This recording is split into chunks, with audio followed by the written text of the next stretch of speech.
Ini adalah Singapura pada tahun 1965, sebuah pulau kecil yang baru saja dipaksa merdeka.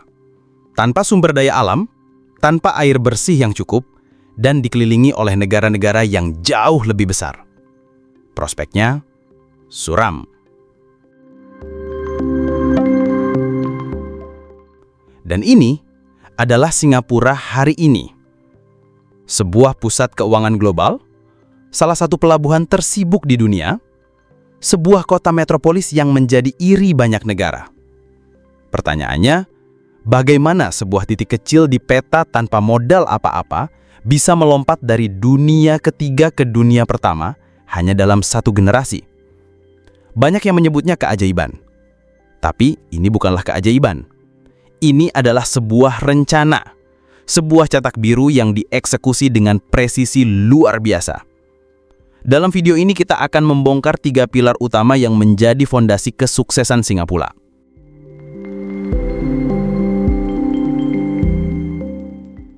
Setiap bangunan hebat membutuhkan seorang arsitek, dan arsitek Singapura adalah orang ini, Lee Kuan Yew, Perdana Menteri pertama Singapura. Saat mengambil alih, ia dihadapkan pada masalah yang mustahil, pengangguran merajalela, ketegangan rasial yang tinggi, dan korupsi yang mengakar. Ia tahu, ia tidak punya kemewahan untuk menjadi idealis. Ia harus menjadi seorang pragmatis, bahkan jika itu berarti harus kejam. Langkah pertamanya, ia menyatakan perang terhadap korupsi. Bukan hanya basa-basi, pejabat, bahkan menteri sekalipun yang terbukti korupsi akan dihukum berat. Tujuannya satu, menciptakan sebuah sistem yang bisa dipercaya. Mengapa? Karena ia tahu, sebagai negara tanpa sumber daya, satu-satunya modal yang ia miliki adalah kepercayaan. Setelah rumahnya bersih, ia melakukan hal yang tidak terpikirkan saat itu. Ia tidak menolak perusahaan asing, tapi justru mengundang mereka masuk dengan karpet merah. Ia mendirikan Economic Development Board dengan satu misi, terbang ke seluruh dunia dan yakinkan perusahaan raksasa seperti Texas Instruments dan Shell untuk membuka pabrik di Singapura. Jaminannya, stabilitas politik, tidak ada korupsi, dan tenaga kerja yang disiplin. Jadi pilar pertama dari kemajuan Singapura pun diletakkan. Bukan di atas emas atau minyak, tapi di atas kepercayaan dan aturan hukum yang tak bisa ditawar.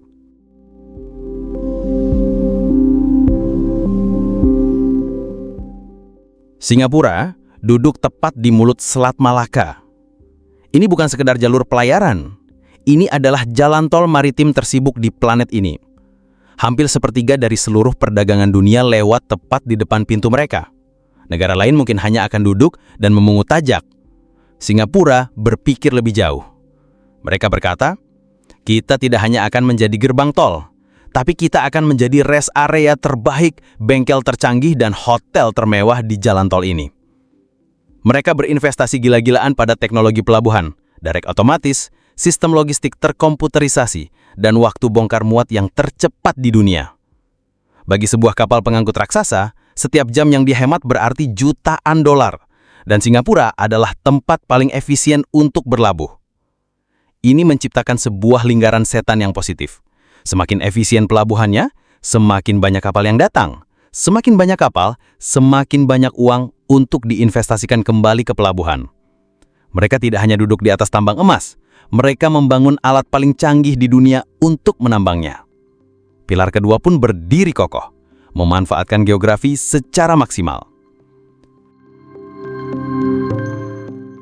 Dua pilar pertama membangun ekonomi. Tapi pilar ketiga inilah yang membangun sebuah bangsa.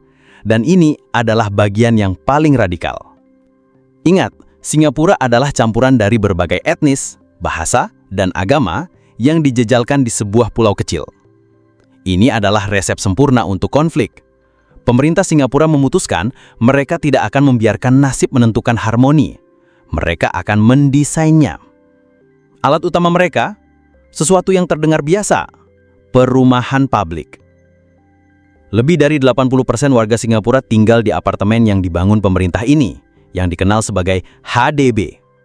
Tapi ini bukan sekedar perumahan murah, ini adalah alat rekayasa sosial. Di setiap blok apartemen ada kuota etnis. Pemerintah secara aktif memastikan ada campuran warga Tionghoa, Melayu, dan India di setiap gedung.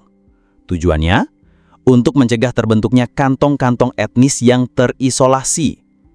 Anak-anak mereka bermain di taman bermain yang sama. Orang tua mereka bertemu di pasar yang sama. Mereka dipaksa untuk menjadi tetangga, dan dari sana mereka belajar untuk menjadi satu bangsa. Inovasi sosial ini juga merambah ke hal paling mendasar. Air. Singapura tidak punya sumber air yang cukup. Alih-alih bergantung pada negara tetangga, mereka berinvestasi besar-besaran pada teknologi untuk mendaur ulang air limbah menjadi air minum yang sangat bersih yang mereka sebut New Water. Mereka mengubah kelemahan terbesar mereka menjadi sumber kekuatan dan kebanggaan nasional. Tentu, banyak yang mengkritik pendekatan ini sebagai terlalu ikut campur atau otoriter. Tapi dari sudut pandang stabilitas, hasilnya tidak bisa dibantah. Pilar ketiga pun selesai. Membangun masyarakat yang stabil melalui rekayasa sosial yang disengaja.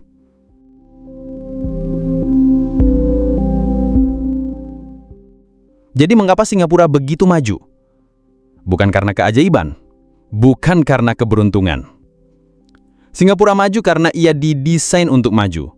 Ia didesain oleh kepemimpinan yang berani membersihkan rumahnya sendiri. Ia didesain untuk memaksimalkan satu-satunya keuntungan geografis yang ia miliki. Dan yang paling penting, masyarakatnya didesain untuk hidup bersama secara stabil dan produktif. Kisah Singapura mengajarkan kita sebuah pelajaran universal, bahwa aset terbesar suatu negara bukanlah apa yang ada di dalam tanahnya, tapi visi, keberanian, dan kemauan untuk merencanakan masa depan jangka panjang. Pertanyaannya, pelajaran mana dari Singapura yang menurut Anda paling relevan untuk diterapkan di tempat lain saat ini? Tulis pendapat Anda di kolom komentar.